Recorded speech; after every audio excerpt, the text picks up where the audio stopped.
Hello and welcome to the Red 78, a Munster podcast for Munster fans. My name is Rory O'Hagan, joined on the show by Munster legends Alan Quinlan and Fiona Hayes as we discuss what was a terrific win and a terrific performance by Munster against Leinster on Saturday night in Croke Park. We'll get into the weeds of all that. Munster's fantastic win, all the fantastic performances from the players, and we're going to look ahead to another Interpro this week as we take on Connacht. That's all to come on this week's episode of the Red 78. Delighted as always to be joined by Fiona and Alan. Guys, how are you? It's a stupid question, but I imagine everyone's kind of happy this week. Fiona? Absolutely. We've been waiting for this now for a long time. I don't think since I've been on with Queenie we've had a Munster win against Leinster. So looking forward to going through it. Delighted, was cracking up as well at Zebo after the match. It was hilarious, winding everyone up. So look, great performance. I lost myself just before it, so it cheered me right up. My club lost down in Limerick to my old team, which was even worse. And we were hammered. So it was great to sit with a few of those Leinster girls as well in the bar and watch it. They could see I'm really Munster at heart. Even though I moved to Dublin, I'm Munster at heart. Connie, how are you, buddy? Oh, grand, yeah. It was 50% good weekend, obviously. What was the other 50%? You said don't mention the war, Queenie, today. Now, come on. Yeah, no, we have to mention it. United beating Liverpool on Sunday. But Tag as I away. said, I've plenty of United mates and stuff, so it's taken you, was it 9 or 10 years, Rory? Actually, look, To win at Anfield, but anyway. I think you've the league wrapped up at this stage. At least they take hand up the trophy. Definitely have, yeah. And Harry Maguire, Player of the Year. What a legend. But anyway, that's sport, isn't it? So well done to all the United fans. No one has been texting me really. They've been quiet. But obviously Munster on Saturday evening was a surprising kind of boost or lift, if you like. Let's be honest, nobody saw that kind of that performance, that kind of dominance defensively and excitement and I suppose the scoreline was it a little bit flattering? Who knows? Two opportunistic tries with the chip kick, excellent execution, and then the intercept. So yeah, we get into the nuts and bolts of it, but it was a long overdue win. I think there's a lot of Munster people have been kind of suffering and struggling with this fixture, and but there was a great crowd there. To be fair, Munster fans turned up again, and they got rewarded. So it's a big lift. I don't think anyone should get carried away, but given where the performances were in the last 2 weeks against Cardiff and Edinburgh, even though they were very good end results and as regards winning, I think, there was some concerns around the performances, but they got the game plan right. They executed it, and they brought that kind of fight and desire. And Fiona was very pessimistic around the extra game. Wrong person, Queenie. I fancied Munster anyway to get a result, and but anyway, that's it. It was a good weekend, yeah. Of course, sport is crazy, but obviously Munster winning was a superb performance and superb result. Fiona lost her game. I think that's 2 in the bounce now, is it? Queenie, no, stop you. Is it 2 in the bounce? Yes, and we're bouncing back this weekend. You're going to bounce back this weekend, yeah. Well, if you don't win it the weekend, I'm going to be calling you Fiona Slot next week. You'll be like Arnie's Slot, a little bit of pressure and scrutiny coming on. Fair enough. My good God, you wouldn't want to be taking anything personally here today, Fiona, would you? No, I thought he'd be in better form after the Munster win. Well, it was a superb Munster win. Let's talk about that. But first, Fiona, loads of comments, a lot of giddy comments reaching us this week on the show. Yeah, thanks again, guys, for sending them in. Won't read them all out, but I'll throw a few here. So Helena Close was at the game. Really like the look of this team. Reminds me of Munster years ago. The doggedness, the fight for everything. Excited now for the season. Tara, Spain said superb performance from Munster and they controlled the game with less possession through sheer doggedness. We must build on it now and take the world by storm. We were missing many key players also. Can't wait and dreading for December. Loved how upset Lowe was and how we bullied him. Uh, Pat has first game I've seen this season, absolutely amazing intensity by every single player. Farrell was immense and a lovely try. Jack Sublime has to be 10 versus NZ. Um, Coughlin had a fine game. Burns schooled Leinster. The defence tackled their socks off. Bonus point. Unbelievable. Stephen Davies, it looked like the players really enjoyed every minute of the hard work and intensity they were putting in during the game, smiling after every tackle, hit and turnover. It was a pleasure to watch. Big thanks to all involved. And then Christopher Murphy has the defence stand in the second half was immense. Tyburn was on another level with one massive play after another. Gavin Coombs is hard done by, excluded from Ireland, but Tom Farrell gets an extremely well-deserved call-up. Zebo was pure joy post-game. What a win. Yeah, there's so many storylines to talk about from Saturday night's game, as they were touched on the comments there, like the performance of Jack Crowley, Tyg Byrne, just absolutely immense. Munster's defensive effort at the start of the second half was incredible. Can you just overall, like, what went right for Munster? I mean, like, what went so right for Munster on Saturday? I think I heard a lot of players talk about executing a game plan, and I think that doesn't always happen. You go out with a plan, and every sports team does to go out with a plan. I think the fundamentals of what you need to bring to this fixture, any game where you're the underdog or you're playing a very powerful, top quality side, is you've got to be physical. You've got to, front up really and get the emotion right. There's no point in banging your head off the wall in the dressing room and going out and not controlling that or getting that intensity right. So I think Munster did that. And look, I've played in many, many games over the years where you're in that situation where you try and your aggression is up and things just don't fall from you. And we often hear the term, creating your own luck in sport, or you got the lucky bounces or stuff like that. But there's so much evidence to say in every different sport, and it's a very common situation that sometimes you create your own luck with your work rate, with your kick chase, with your ability to put pressure on the opposition, and very simple things made a huge difference in that game. I highlight one that people mightn't even talk about. So first kick off of the game, Jack Crowley kicks the ball, lands in the 22, and as Robbie Henshaw catches the ball, attacker Abrahams literally chops the legs, makes a brilliant tackle. So straight away, it may seem innocuous, but his determination to get up there, to stop Leinster getting a good platform to set up, to maybe assess things, for Gibson Park to kick long, to put Munster back in their own half. For me, that just kind of, I'm watching the game back. I said, that's a really good start. It's something simple, but he just doesn't allow him any time. It's big work rate. And I think the work rate is mentioned a lot in this fixture. And of course, it made a huge difference. But they were quite shrewd then in the way they played. And they found spaces on the edge with some excellent crossfield kicks from Crowley, some really shrewd space finders in behind Leinster.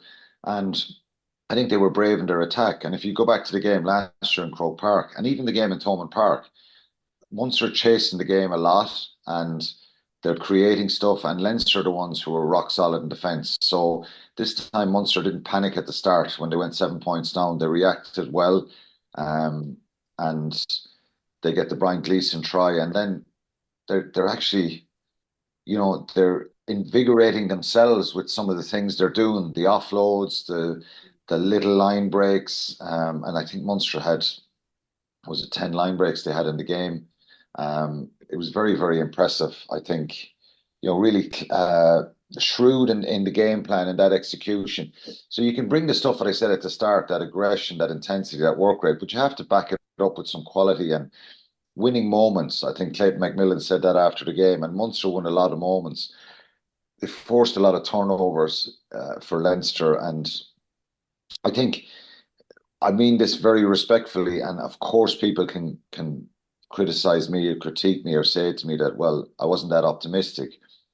And you have to be sensible when you look at these games going into that game. And historically, what we've normally seen is even if Leinster are only integrating players back in, they're usually too strong with the players they have. That has to turn at some point. Has it turned completely? I don't think so. I think what Munster did the other day, a lot of it was right. They looked fit, they looked robust, they looked full of energy, they looked like they enjoyed defending.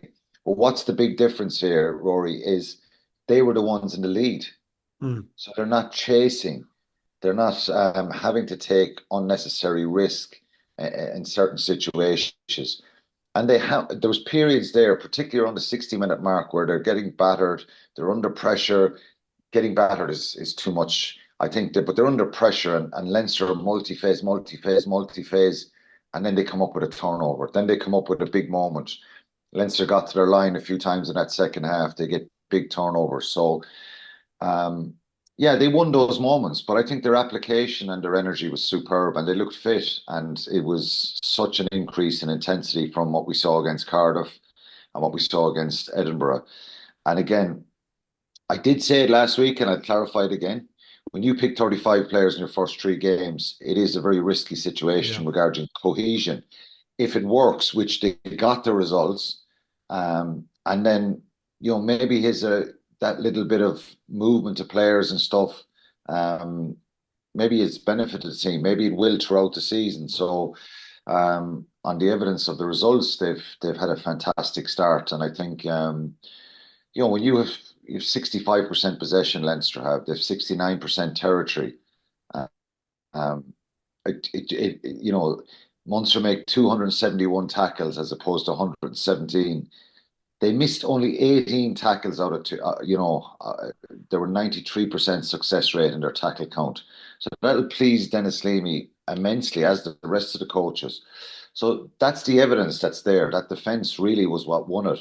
Um, I'm being harsh saying they're opportunistic. The chip from Jack Crowley for Tom Farrell and the way on another day, Jimmy O'Brien gets a hand to that, and there's a collision, and the ball is knocked on, and Yeah. and it was a nearly moment. But you have to take these risks and take these chances, and I think definitely with that Leinster rush defence, there was definitely, and Mike Prendergast's imprints are all over that performance because Mm. we didn't see them looking for that space in the previous games, and maybe the previous games looking back when the coaches are able to say, look, you're trying to run around Cardiff, you're trying to run around or run over Edinburgh here, and the space isn't there because they're rushing up, trying to put pressure on you. Here's where Leinster will do something similar, and here's some space. So um, I think they were very brave in the application. And then you go across the board, and Fiona will know this too. You're going through full list of all the players, and they're all eight, nines out of 10. Mm. There's no, and when that happens with your team as a coach, Fiona, isn't that perfect? Yeah.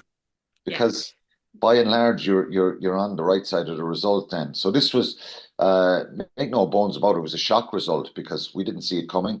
And I don't care who says, "Oh, I told you so," or I thought we'd win.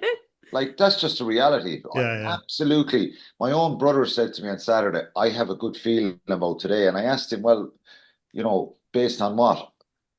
And I see. I think we're going to improve from last week, and they have a point to prove. Maybe the Ireland selection Mm. helped, and he's right.